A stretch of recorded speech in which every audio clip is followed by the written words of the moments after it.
మంచిది. మన రక్షకుడైన యేసుక్రీస్తు నామములో కూడి వచ్చిన మీ అందరికీ ప్రభు పేరట ప్రత్యేకంగా వందనాలు. పెద్దవారికి, సేవకులు అందరికీ ప్రభు పేరట వందనాలు. మరి దాసులు బర్నబాయి గారు మరి గత వారము ఈ వారము కూడా ప్రేమతో ఆహ్వానించి వాక్యాన్ని అందించడానికి సమీపించిన సేవకులకు ప్రత్యేకంగా వందనాలు. మంచిది. యోహాను సువార్త 14వ అధ్యాయము 1వ వచనం. కొద్ది నిమిషాలు దేవుని వాక్యములోకి వెళదాం. యోహాను సువార్త 14వ అధ్యాయము 1వ వచనం. తీసిన వారు చదవండి. మీ హృదయములను కలవరపడనీకుడి. దేవుని యందు విశ్వాసముంచెరు, నా యందును విశ్వాసముంచుడి. దేవునికి స్తోత్ర. ఈ రోజు అంశము దేని విషయంలో కలవరము చెందకుడి. ప్రియమైన దేవుని బిడ్డలారా, చదవబడిన వాక్య భాగంలో యేసు ప్రభువారు ఓ ప్రత్యేకమైన మాట, కలవరాలు బట్టి, దుఃఖము బట్టి, వేదన బట్టి కలత చెందుతున్న బిడ్డలని చూసి, అయ్యా దేని విషయములో మీరు కలవరము చెందొద్దు. యేసు ప్రభువారు ఎవరితో చెప్తున్న మాట? శిష్యులతో చెప్తున్న మాట. యేసు ప్రభువారిని వెంబడించిన కాడి నుంచి అద్భుతాలు చూచారు, ఆశ్చర్యకార్యాలు చూచారు, మహత్కార్యాలు చూచారు, సూచక్రియలు చేశారు.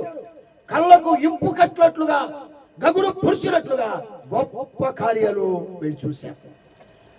5 రొట్టెలు 2 చేపలు ఎన్ని గంపలు వెళ్తారో వీళ్ళకి తెలుసు.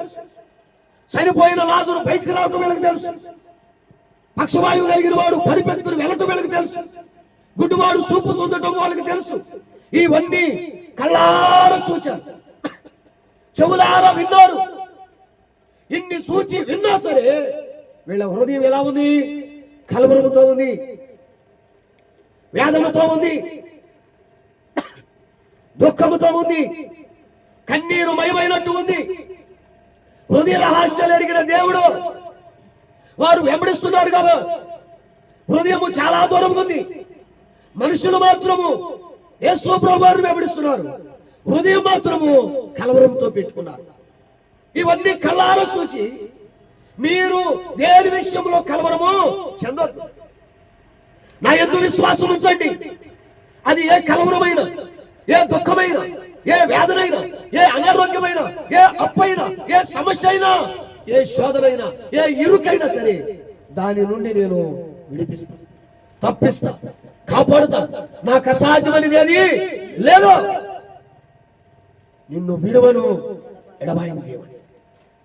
నా ప్రేమైన దేవుని బిడ్డలారా, ఈ వాక్యం వింటున్న మన జీవితాల్లో కూడా, మన హృదయంలో కూడా కలవరం ఉంది. బిడ్డల బట్టి కలవరం, భర్త బట్టి కలవరం, భార్య బట్టి కలవరం, ఇల్లు బట్టి కలవరం, ప్రయాణాలు బట్టి కలవరం, చేస్తున్న వ్యాపారాలు బట్టి కలవరం, జాబులు బట్టి కలవరం, చదువులు బట్టి కలవరం, సేవ బట్టి కలవరము, ఇరుగు పొరుగు వారు బట్టి కలవరము, అన్నదమ్ములు బట్టి కలవరము, అక్క చెల్లెలు బట్టి కలవరము, తగాదాలు బట్టి కలవరం, కోర్టు సమస్యలు బట్టి కలవరం. ఆ కలవరాల్లో, ఆ కలవరాల కోటలో మన గుండెలు ఏమవుతుంది?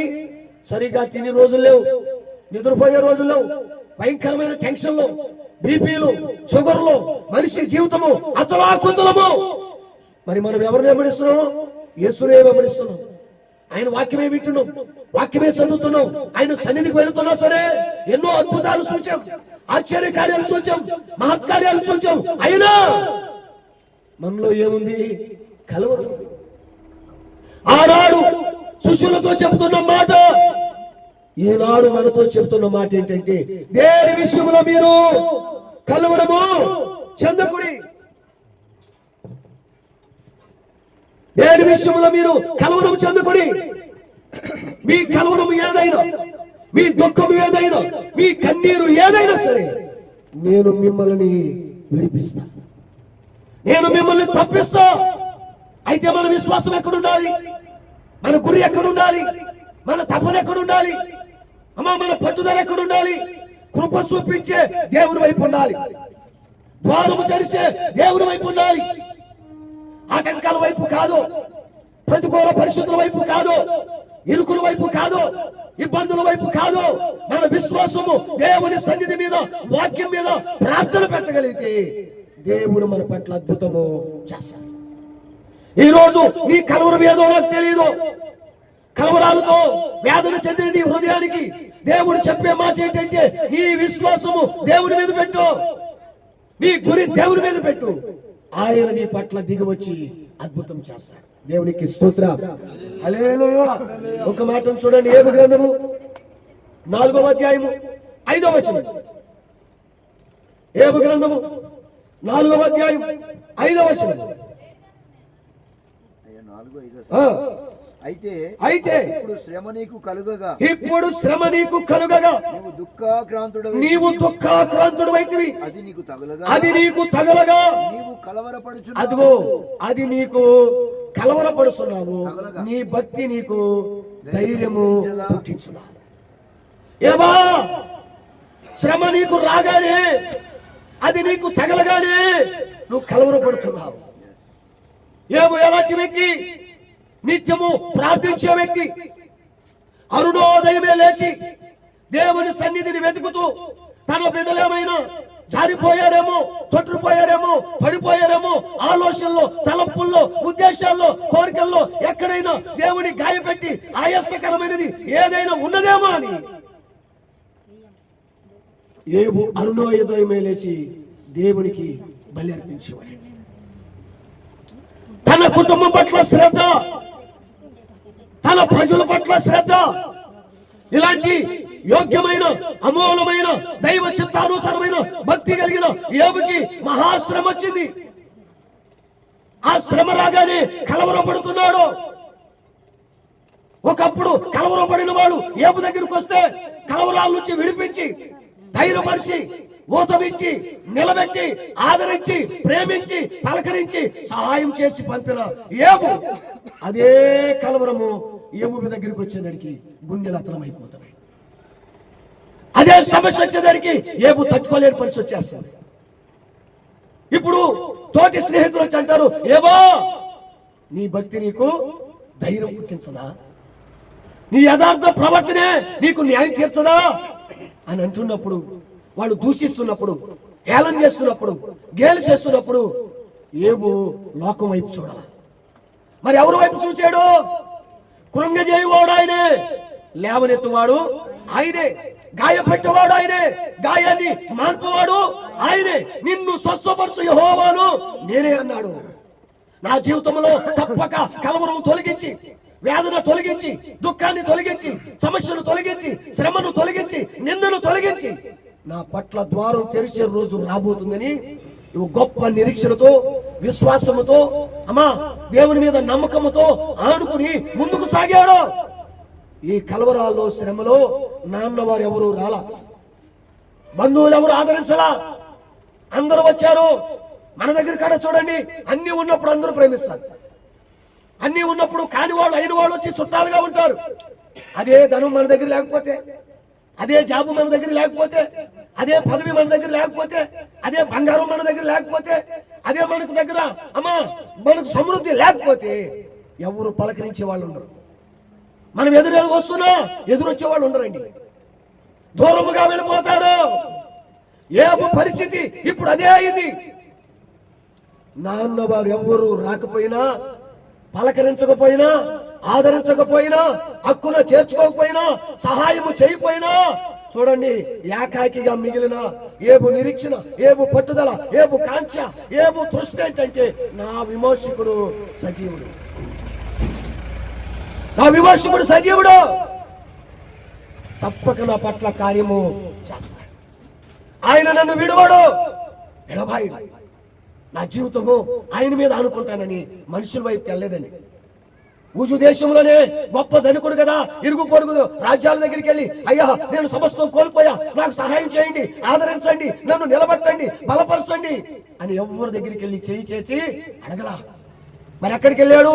యోబు గ్రంథము 23వ అధ్యాయము 15వ వచనం 16వ వచనం మీరు చూడండి.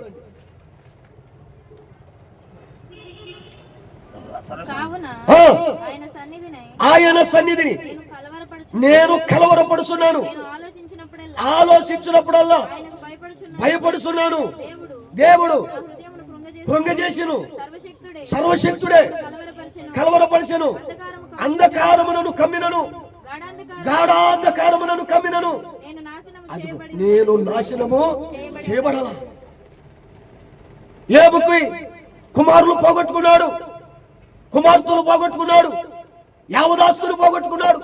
విస్తారమైన గొర్రెలు, గాడిదలు, ఎడ్లు, పనివారు, విస్తారమైన పంటను ఒక్క రోజునే కాలి బూడిదైపోయింది.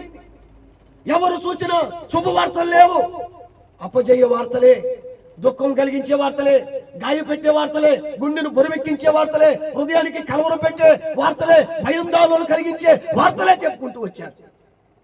చెప్పుకుంటూ వస్తే ఆదరించవలసిన భార్య, తోడుగా నిలబడాల్సిన భార్య సమస్తం కోల్పోయినా పర్వాలేదు, మన దేవుడు ఉన్నాడు, దేవుడు చూస్తాడు, ఆయన విడిచిపెట్టడు. అందరూ మనుషులు విడిచిపెట్టొచ్చు అయ్యా, అన్నదమ్ములు, తోడుకోళ్ళు, అక్కజల్లు అందరూ విడిచిపెట్టొచ్చు. మనం ఆరాధిస్తున్న దేవుడు, సేవిస్తున్న దేవుడు, పూజిస్తున్న దేవుడు, వెంబడిస్తున్న దేవుడు తప్పక ఆయన చేయి వేచి కార్యము చేస్తాడు అని భార్య చెప్పాల్సింది పోయి దేవుడు దూషించి మరణం. ఏబు చూడండి, ఇటు పిల్లలు కోల్పోయి, పనివాళ్ళు కోల్పోయి, యావదాస్తుని కోల్పోయి, సహచారిగా, అర్ధంకిగా, తోడు నీడగా, ఆదరణగా వెన్నంటుండవలసిన భార్య కూడా దేవుణ్ణి దూషించి దూషించి మరణం కమ్మనేదానికి ఏబు గుండెలు బద్దలైపోయాయి. ఇంకెవరికి చెప్పుకుంటాడు? తోడు నీడగా ఉండవలసిన భార్య, ఆదరించవలసిన భార్య, సుఖ సౌఖ్యాల్లో ఉండవలసిన భార్య, కష్టాల్లో నష్టాల్లో వెన్నంటూ ధైర్యపరచాల్సిన భార్య దేవుణ్ణి దూషించి మరణం కమ్మనగానే ఎంటనే గుండెలు బద్దలైన వాడుగా ఏకాకిగా మిగిలిపోయాడు. నోటితో కూడా పాపము చేయకుండా, దూషించకుండా అలాగే మిగిలిపోతే భార్య విడిచిపెట్టి వెళ్ళిపోయింది. అయినా ఏము జీవితము మారలా. ఒకే విశ్వాసము, ఒకే గురి, ఒకే తపన, ఒకే కాంక్ష, ఒకే నమ్మకము, ఒకే పట్టుదల. ఏమని? నా దేవుడు ఉన్నాడు, నేను సమస్తము కోల్పోవచ్చు, సమస్యల గుండా వెళ్ళొచ్చు, అప్పుల గుండా వెళ్ళొచ్చు, బలహీనంగా ఉండొచ్చు, సమస్తము వ్యాధి కలిగి నేను ఉండొచ్చు, కానీ నా విమోచకుడు సజీవుడు, ఆయన తప్పక నా పట్ల కార్యము చేస్తాడని అదే విశ్వాసముతున్నాడు. దేవుడు వదిలివేశాడా? ఏబుకున్న కలవరాన్ని తొలగించి 3,000 గొర్రెలు 7,000 గొర్రెలు పోగొట్టుకుంటే 14,000 గొర్రెలు ఇచ్చాడు. 500 జతల ఎడ్లు పోగొట్టుకుంటే 1000 జతల ఎడ్లు దేవుడు ఇచ్చాడు. విస్తారమైన గాడిదలు ఇచ్చాడు, కుమారులు ఇచ్చాడు, కుమార్తెలు ఇచ్చాడు. ఎవరిని దూషించి మరణం కమ్మని వెళ్ళిపోయిందో ఆవిడ్ని నొక్కి పట్టి దేవుడు తీసుకొచ్చాడు, ఆశీర్వాదం చూపించాడు. ఒకప్పుడు కలవరం ఉన్న ఆ కలవరాన్ని తీసివేసి హృదయానికి నెమ్మది, హృదయానికి ప్రశాంతత, హృదయానికి సమాధానము, హృదయానికి సంతోషము దేవుడిచ్చాడు. మనుషులు ఎవరైనా ఇచ్చారా? ఏమా నీ అక్క చెల్లెలు నీకు సంతోషం ఎవరు? నీ అన్నదమ్ములు నీకు సంతోషము ఎవరు? గాయాలు పెట్టి, కలవరాలు పెట్టి, దుఃఖాలు పెట్టి మనం సౌరే కోరుకుంటారు తప్ప ప్రేమను, ఆప్యాయతను కోరుకునే వారు ఎవరు ఉండరండి. ఏబు ఒక నిదర్శనంగా మనకు ఉండాలి. ఏబు యొక్క కలవరంలో దేవుడు దిగివచ్చి దేవుడి మీద ఆధారపడితే దేవుడే కార్యం చేశాడు కదా. గాఢాంధకారం కమ్మింది ఆయన్ని, కానీ ఆయన నాశనము చేయబడాల. మనం ఇక్కడ కూర్చున్నాం, 2 భయంకరమైన కరోనాలు మన మీదకి వచ్చింది. 2 భయంకరమైన కరోనాలు, లక్షలు ఖర్చు పెట్టారు. చూడండి, మరణానికి సలాం కొట్టి సమాధుల్లోకి వెళ్ళిపోయారు. మనం ఏమిచ్చామని, ఏమి ఘనపరిచామని, ఎవరికి ఆయనకి ఇష్టముగా ఉన్నామని ఈ రోజు వరకు సజీవ లెక్కలో పెట్టి మనల్ని నిలబెట్టి పోషిస్తూ, సంరక్షిస్తూ, ఆయుషిస్తూ, ఆరోగ్యమిస్తూ ఇంతగా కాపాడుతున్నాడు. కేవలము మన మీద ఎందుకు ఆయన ప్రేమ ఉందండి. ఆ ప్రేమ బట్టి మనం నేర్చుకోవాల్సింది ఏంటంటే, నా దేవుని మీద నేను ఆనుకోవాలి. ఏబు కలవరము దేవుని సన్నిధికి వెళ్ళి దేవుని సన్నిధిలో భయపడుతూ వెతుకుతున్నాడు. అయ్యా, ఈ కలవరం ఎందుకు వచ్చింది? నాలో లోపం ఉందా? నాలో పాపం ఉందా? నిన్ను దుఃఖపెట్టినది, నిన్ను గాయపెట్టినది, నిన్ను ఏదైనా నేను దూరపెట్టినా అని ఏబు దేవుని సన్నిధికి వెళ్ళి మొరపెడుతున్నాడని. ఈరోజు ఈ వాక్యం వింటున్న ప్రేమైన దేవుని బిడ్డలారా, మన జీవితాల్లో కూడా దేవుని కార్యము జరగాలంటే దేవుని సన్నిధే మనకి చేయాలి. మీరు ఇప్పుడు చెప్పండి, ఏబు ఇరుగు పొరుగు రాజ్యాల వైపు వెళ్ళా దేవుని సన్నిధికి వెళ్ళి ఒక గొప్ప కార్యం చూశాడు. మనం కూడా దేవుని సన్నిధికి రావాలి, దేవుని పాదాలు పట్టుకోవాలి. మన ఇంట్లో కార్యం జరగాలంటే, మన ఇంట్లో ఉన్న సమస్య పోవాలి అంటే, ఆయన మేలు మనలో నడిపించబడాలి అంటే, మన ఇరుకు తప్పించబడాలి, వేదన నుండి విడిపించబడాలి, కార్యాలు జరగాలి అంటే ఏబులాగా దేవుని పాదాలు పట్టుకునే వారం ఉంటే ఆయన నిన్న నేడు ఏకరీతిగా ఉన్నాడు. యెహోవా అందరికీ ఉపకారి. అయ్యా నేను ఏబు భక్తుడికే చేస్తాను అన్నా. ఆయన అందరికీ కృప చూపించే దేవుడు. దేవునికి స్తోత్రం. హల్లెలూయా. ఏబు కలవరం వస్తే ఆ కలవరము దేవుని దగ్గరికి తీసుకెళ్లి ఈ కలవరం తొలగించని ప్రార్థిస్తే దేవుడు తొలగించి కరువు నుండి తప్పించి సమస్యల నుండి తప్పించి రెండంతల ఆశీర్వాదాన్ని ఇచ్చాడు. ఏ స్నేహితులు దూషించారో ఆ స్నేహితుల కొరకు ప్రార్థించే కృప ఇచ్చాడు. చూసారా? హేళన చేసిన వాళ్ళందరూ ఏబు దగ్గరికి వచ్చేసారు, గేలు చేసిన వారందరూ ఏబు దగ్గరికి వచ్చేసారు. కారణం ఏంటి? ఏబు పక్షాన దేవుడు ఉన్నాడు. ఈ రోజుమైనది ఏది వద్ద. అందుకే మనం నేర్చుకోవాల్సింది, నా కలవరము పోవాలంటే నా దేవుని వైపే నేను ఉండాలి. అలా ఉన్నప్పుడే దేవుడు కార్యం జరుగుతుంది. ఆది కాండము 41వ అధ్యాయము 8వ వచనం చూడండి. ఆది కాండము 41వ అధ్యాయము 8వ వచనం. తెల్లవారినప్పుడు అదిగో అతని మనసు కలవరపడెను గనుక అతడు ఐగుప్తు శకునుగాండ్రందరినీ అక్కడ విద్వాంసులందరినీ పిలువనొప్పి ఫరో కలలను వివరించి వారితో చెప్పాను గాని ఫరోకు వాటి భావమును తెలుపు గలవాడు ఒకడును లేకపోయింది. దేవునికి స్తోత్ర. ఫరోకి కల వచ్చింది. ఆ కళ రాత్రంతా కలవరం పెట్టింది. నిద్ర లేదు, కుదుటబాటు లేదు, కన్ను ముయ్యలేకపోతున్నాడు. భయము, నరాలు వణుకుతున్నాయి, ఇనుపుసులో తడ, ఆయాసముంది. ఆ కళలో రెండు భయం దానిలో కలిగిస్తే రాత్రంతా తెరిచిన కన్ను తెరిచినట్టే ఉంటూ ఎప్పుడు తెల్లారుతుందా, ఎప్పుడు అరుణోదయం చూస్తాను, ఎప్పుడు సభ పెడతాను, ఎప్పుడు చూడండి గారుడు వారికి అమ్మా మంత్రాగ్రులకి విద్వాంసులకి ఎప్పుడు చెప్తాను, నా కలబావు ఎప్పుడు ఆడు తెలియపరచారా అని వేకువ కోసము ఎదురు చూశాడు. ఈయన బీదవాడా? చెప్పాలి. బీదవాడు కాదా?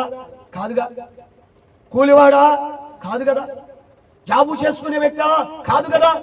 ఒక దేశానికి రాజు, అధికారి, హోదా కలిగిన వాడు, పరపతి కలిగిన వాడు. ఈయనకి రాత్రి కల వచ్చేదానికి రాత్రంతా నిద్రలేదండి. ఒక్కోసారి మన గుండెల్లో కూడా కలవరం పెట్టి మాట గాని సందర్భంగా వస్తే రాత్రంతా మనం కూడా నిద్రపోలేము. నిద్రలో రాని రాత్రులు ఎన్నో ఉన్నాయి. కంటి మీద కొనికి రాని రాత్రులు ఎన్నో గడిపాం. రాజు జీవితంలో కూడా భయంకరమైన కలవరం వచ్చింది. ఈ కలవరంతో నరాలు షేక్ అయిపోయి ఉదయం ఎప్పుడవుతుందా, అరుణోదయం ఎప్పుడవుతుందా అని చూశాను. మంత్రాగ్రులని విద్వాంసులందరినీ పిలిపించారండి. నాకు 2 కళలు వచ్చినాయి.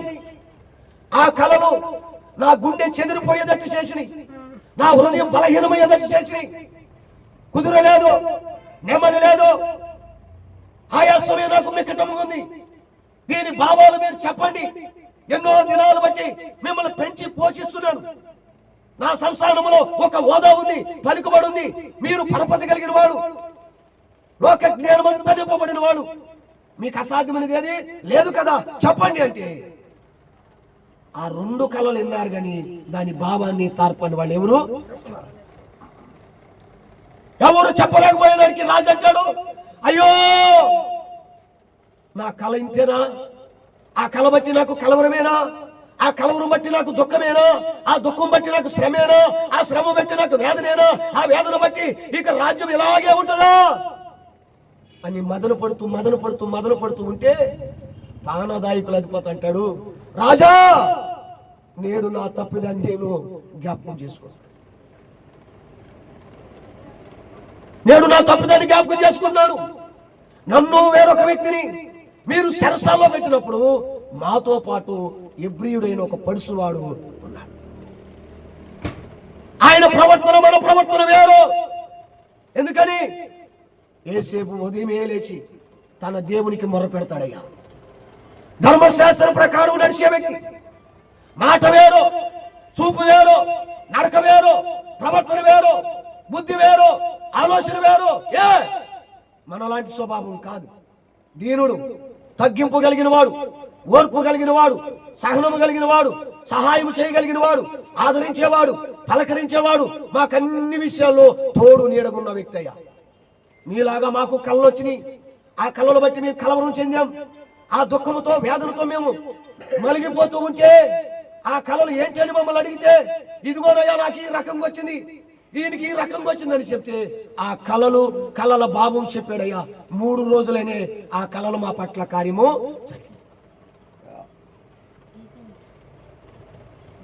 ఈ రోజు నీ జీవితంలో కూడా కార్యం జరగాలంటే రాజా,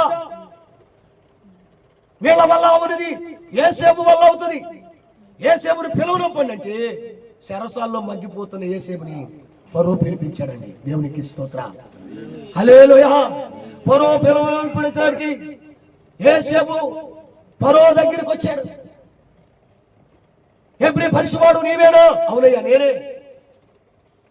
ఎన్ని సంవత్సరాలు బట్టి మా దేశంలో ఉన్నామంటే చాలా సంవత్సరాలు బట్టి మా దేశంలో ఉన్నాం. చెరసాల్లో మగ్గిపోతున్నాను. ఇప్పుడు నాకు కల వచ్చింది. ఆ కల బట్టి కలవరం వచ్చింది. ఆ కలవరం నన్ను దుఃఖ సముద్రంలో ముంచి వేసింది. ఇదిగో విద్వాంసులకు చెప్పాను, శాస్త్రజ్ఞులందరికీ చెప్పాను. వారెవరు కల భావాన్ని చెప్పలేకపోయారు. నా కళలు నేను చెప్తాను, నువ్వు భావం చెప్పగలుగుతావా?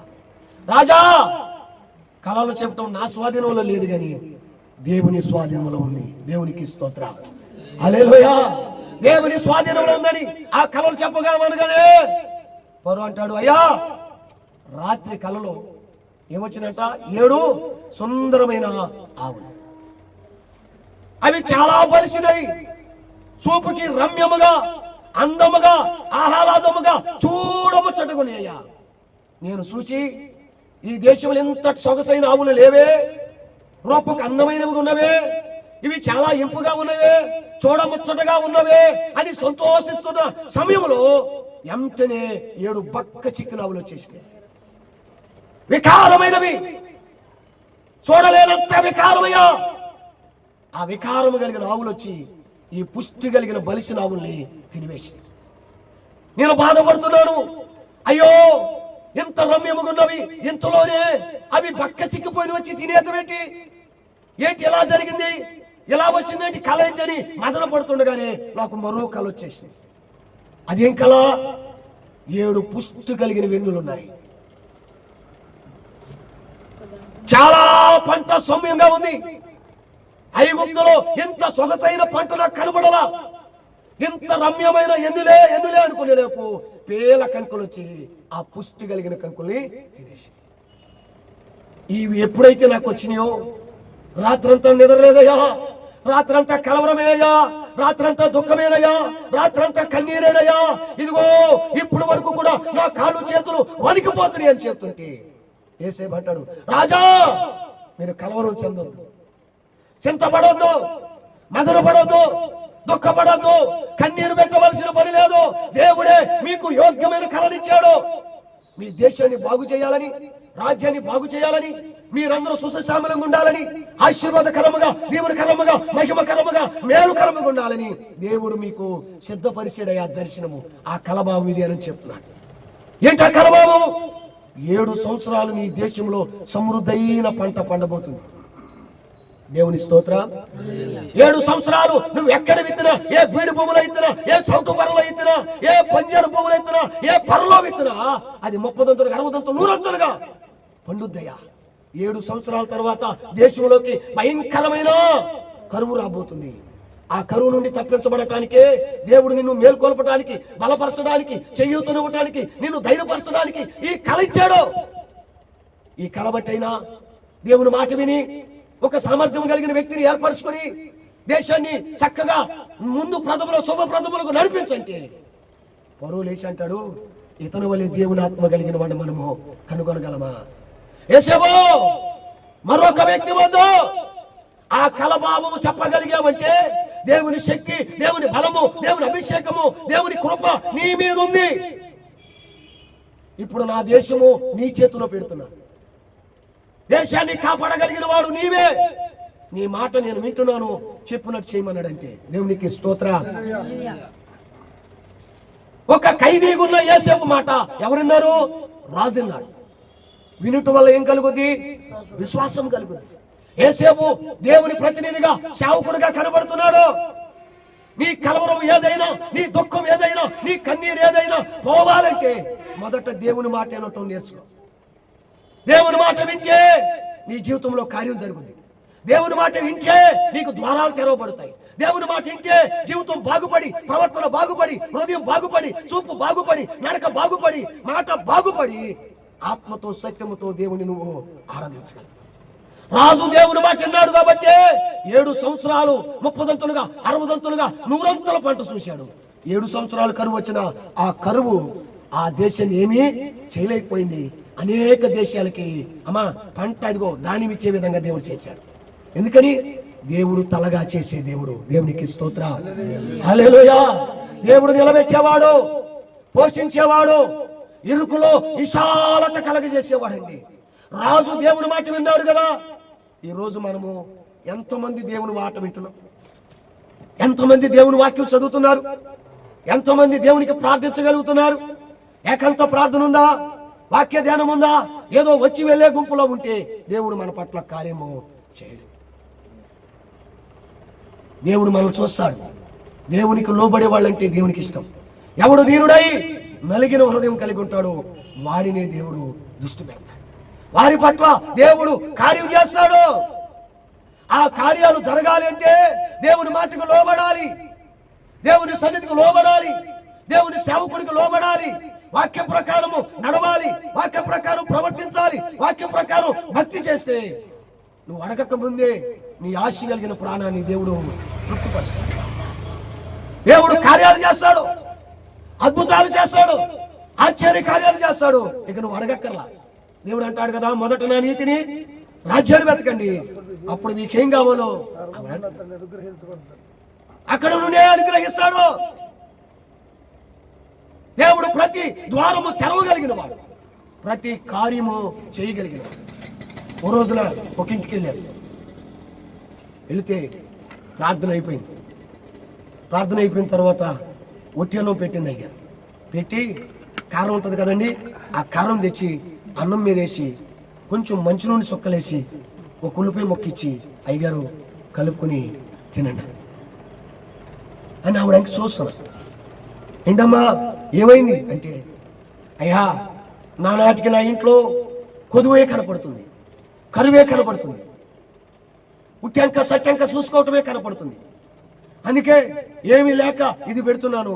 తినలేరయ్యా. మళ్ళీ పని ఆ మాట అనొద్దు. ఉట్టను పెట్టినా తింటాం, నీళ్ళేసిన పెట్టినా తింటామమ్మా, సేవకులున్నా మాకేమీ బెరికేం ఉండదు అని కలుపుకుంటూ తింటూ ఆవిడ గురించి ఆలోచిస్తున్నప్పుడు దేవుడు ఒక మాట చెప్పమన్నాడు. ఏమనంటే, ఆయన నీతిని, రాజ్యం నీవు వెతుకుతున్నావా? ఒక ఇంట్లో ప్రార్థన జరుగుతుంది, కార్యం జరగట్లేదు. ఒక ఇంట్లో దేవుని సేవకులు కూడుకుంటున్నారు, అక్కడ కార్యం జరగట్లా. 10 నెలల బట్టి ప్రార్థన చేస్తున్నారు, 10 నెలల బట్టి సేవకులు వస్తున్నారు, వెళుతున్నారు, కానీ ఆవిడ జీవితంలో కార్యము జరగట్లా.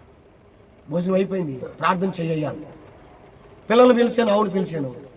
అమ్మా ఉదయమే లేచి నువ్వు బైబిల్ చదువుతావా? మాట్లాడతావా? ప్రార్థన చేస్తావా? మాట్లాడతలేదు. మరి ఏం చేస్తావు? మాట్లాడతా. ఇంతలో వాళ్ళ పిల్లలు వచ్చి 16 సినిమా సీరియల్, సెల్లులు, లోకవార్తలు ఇవేనయ్యా. నెలకోసారి ప్రార్థన మాత్రం పెట్టుకుంటారు. ఎందుకని? వాళ్ళ అమ్మగారికి పెన్షన్ వస్తుంది, వాళ్ళ అమ్మగారు బలవంతం మీద పెట్టుకోండి. తల్లి చెప్పకపోయినా ఎవరు చెప్పారు? పిల్లలు. అమ్మా నీలో శ్రద్ధ లేదు, నీలో దేవుని భయం లేదు, వాక్య విలువ లేదు, దేవుని మాట వినే వ్యక్తి కాదు. కాబట్టి అందరు సేవకులు వచ్చిన నీ ఇంటికి వచ్చి ప్రార్థన చేసి కార్యం జరుగుతుంది అనుకున్నావా? దేవుడు మొదట ఎవరు హృదయం చూస్తాడు? ఇంటి ఇల్లాలు హృదయం చూస్తాడు. జ్ఞానవంతురాలు తన ఇల్లు కడతది, 3 రాళ్ళు తన చేతులతోనే పెరికి వేసుకుంటుంది. నువ్వు మారు చూడు, మార్పు కలిగి చూడు, ప్రార్థించి చూడు, దేవుని వైపు తిరిగి చూడు. దేవుని పాదాలు పట్టుకుని చూడు. నీ జీవితంలో కార్యం జరగకపోతే అప్పుడు అడగ. ఆవిడ చిరక పడిపోయింది. దాంట్లో చాలా మంది చూసేవాళ్ళంది. ఆవిడకి ఏం మాట చెప్పుకొని వచ్చేసి అంటే అనుకుందాం. 15 రోజులు గడిచిన తర్వాత పిల్లోడికి భయంకరమైన కడుపు నొప్పి వచ్చేసి గిలగల కొట్టుకుంటున్నాడు. అది 24 గంటలు నొప్పేమనుకుని ఓ కొట్టుకుంటూ అప్పుడు ఏడ్చుకుంటూ అంటుందంట మోకరించి, ప్రభూ నేను నిన్ను ఇన్ని సంవత్సరాలు నోరు తెరిచి అడగల, ఏనాడు కూడా ప్రార్థించలా. ఇంత కష్టం ఇంత ఇరుకు నా మీదకి వచ్చేసి నా దగ్గర తన్ని ఇచ్చిన రూపాయి కూడా లేదు. ఏ హాస్పిటల్కి తీసుకెళ్ళలేని పరిస్థితి వచ్చేసింది. ఏ వ్యక్తి నాకు సహాయం చేసేవారు లేరు. నీ ఒక్కడమే సహాయం చేసేవాడు, నీ ఒక్కడమే ద్వారం తెరిచేవాడు, నిన్ను స్వస్థపరిచే హోవాను నేనే అని సేవకులు చెప్తున్నారు. నా బిడ్డ పట్ల కార్యం జరిగించని ఏడుస్తూ ప్రార్థన చేస్తున్నాను. తిరగట్ల 3ంటికి మొదలెట్టి 6 వరకు ప్రార్థన చేస్తూనే ఉందంట. 7 గంటలకి పిల్లవాడు లేచి, అమ్మా నాకు నొప్పి తగ్గిపోయింది, ఏ బాధ లేదు అని అంటే దీనికి ఎలా అంటే నా పొట్ట మీద చేసి నువ్వు ప్రార్థన చేస్తూనే ఉన్నావు. 6:30 సమయంలో ఎవరో ఒక వ్యక్తి వచ్చి ఇలా పొట్టను రాసి వెళ్ళిపోయాడమ్మా. ఆ నిబంధనలో నుండి వెళ్ళిపోయి అప్పుడు ఎవరో హృదయం తెరవబడిపోయింది. ఎంతకాలం నేను ప్రార్థన చేయకపోబట్టే నా ఇంట్లో ఈ దరిద్రత, ఈ కలవరము, ఈ దుఃఖము, ఈ వేదన.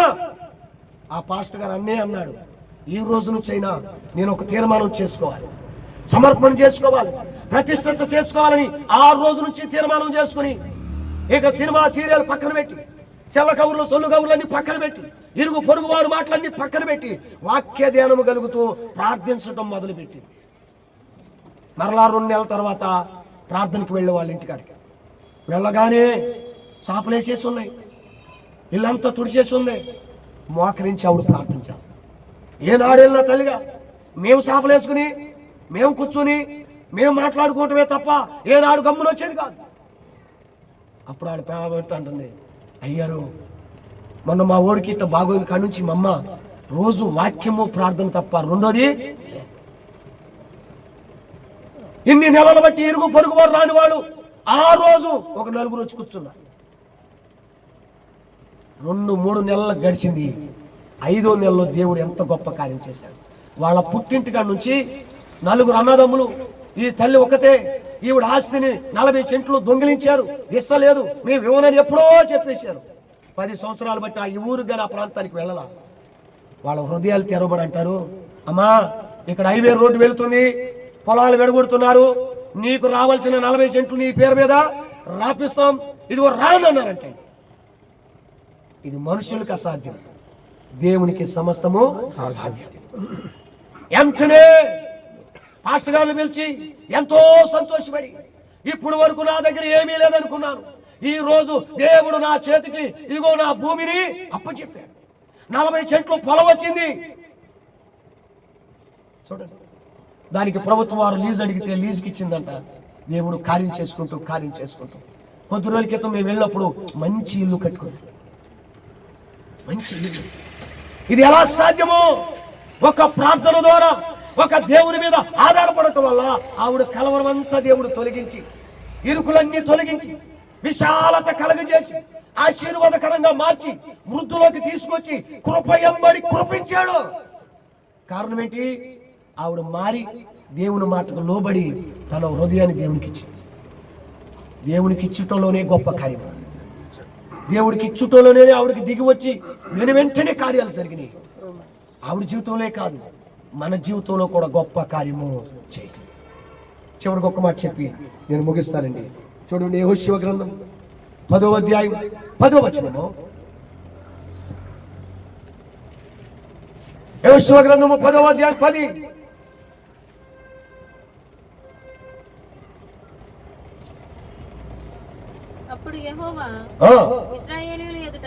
అప్పుడు యెహోవా ఇశ్రాయేలుల ఎదుట వారిని కలవరపరిచెను గనుక గిబియోను ఎదుట అదిగో మహాఘోరముగా వారిని హతము చేశాడు. ఆయన వారి ఎదుటేమో ఇశ్రాయేలు ప్రజలకు అపజయం వచ్చింది. గిబియోను ఎదుట గొప్ప జయము యెహోషువ జీవితంలోకి రావడానికి కారణం ఏంటి? గిబియోనులందరూ ఇశ్రాయేలు ప్రజలు ఎదుట కలవరపడ్డారంట. కలవరపడటానికి కారణం ఏంటి?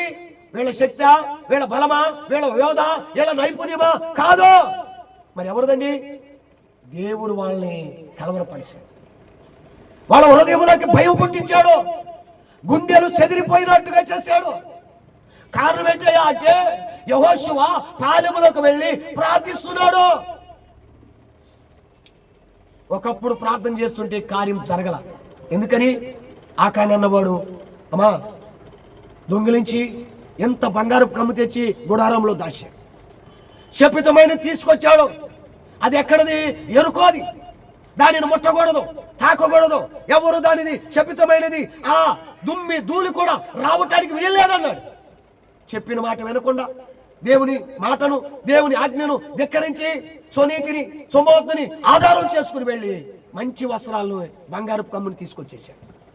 ఈయన తీసుకొచ్చి ఇలాంటి గుడారముల మధ్యలో పెడితే ఆ ఒక్క ఇంటికే శాపం కాదు, ఇశ్రాయేలు ప్రజలందరికీ శాపం వచ్చేసి, ఇశ్రాయేలు ప్రజలందరికీ దుఃఖం, ఇశ్రాయేలు ప్రజలందరికీ వేదన, ఇశ్రాయేలు ప్రజలందరికీ కన్నీరు వచ్చేసింది. ఆయి వారికి వెళితే యుద్ధము జయం లేదు. ఏమి లేదు? జయం లేదు.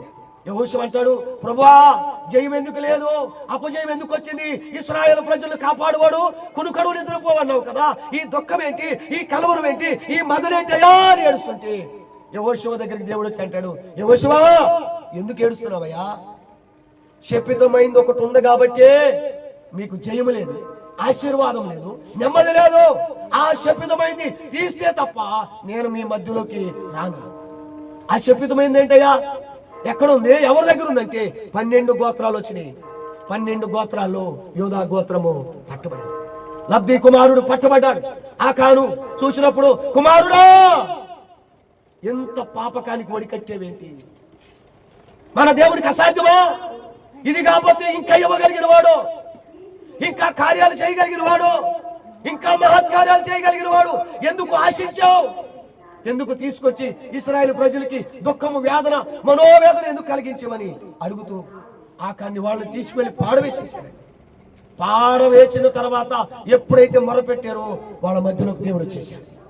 దేవునికి స్తోత్ర.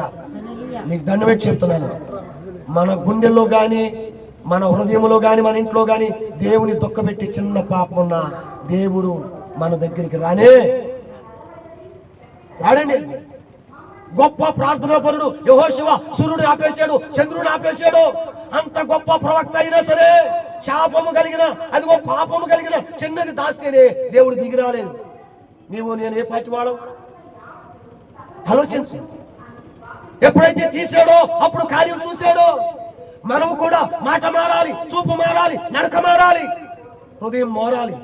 ఇలా ఎప్పుడైతే మార్చుకుని మారు మనసులోకి, పరిశుద్ధతలోకి వస్తామో దేవుడు అప్పుడు గొప్ప కార్యము చేస్తాడు.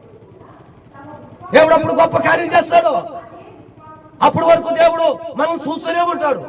మనం అనుకుంటాం మనం ఎవరు తెలుసులే, అన్ని మాయమైపోయి అనుకుంటాం. దేవునికి జ్ఞాపకం రాదమ్మా? వస్తదా? కీర్తన 50వ కీర్తన 20వ వచనం చూడండి. 50వ కీర్తన 20వ వచనం.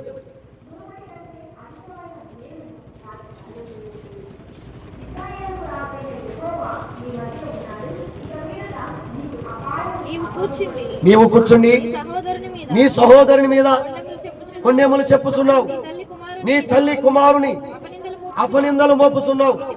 ఇట్టి పనులు నీవు చేసినను నేను మౌననై ఉంటినని నేను కేవలము నీ వంటి వాడని అనుకున్నావు. అయితే ఈ కన్నుల ఎదుట ఈ సంగతులు అదిగో వరుసగా ఉంచి, అది మనం అనుకుంటాం మర్చిపోయాడు అనుకుంటాం. దావీదు చేసింది మర్చిపోయాడు అనుకున్న సంవత్సరం పట్టింది. సంవత్సరానికైనా దేవుడు వచ్చి ఆయన దగ్గర పెట్టాడు.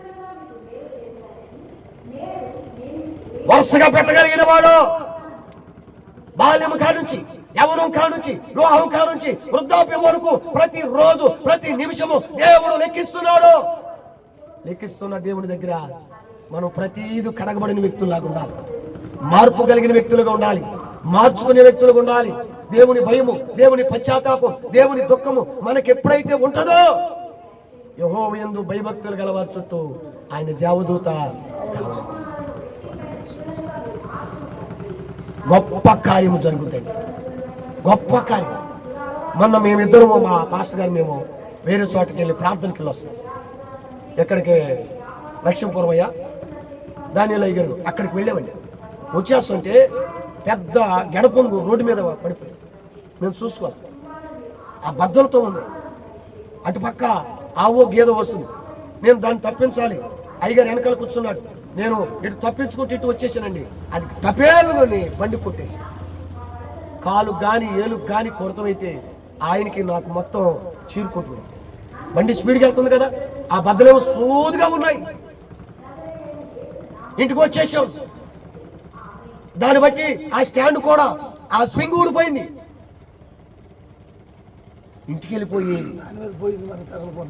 ఆ ఇంటికాడికి వెళ్ళి నేను మోకరించి ఎంత అపాయం తప్పించే ప్రభువా అని అంటుంటే మేము వస్తున్న సమయంలో దేవుని సన్నిధి అక్కడ మాకు అడ్డం రాకుండా కాపలా.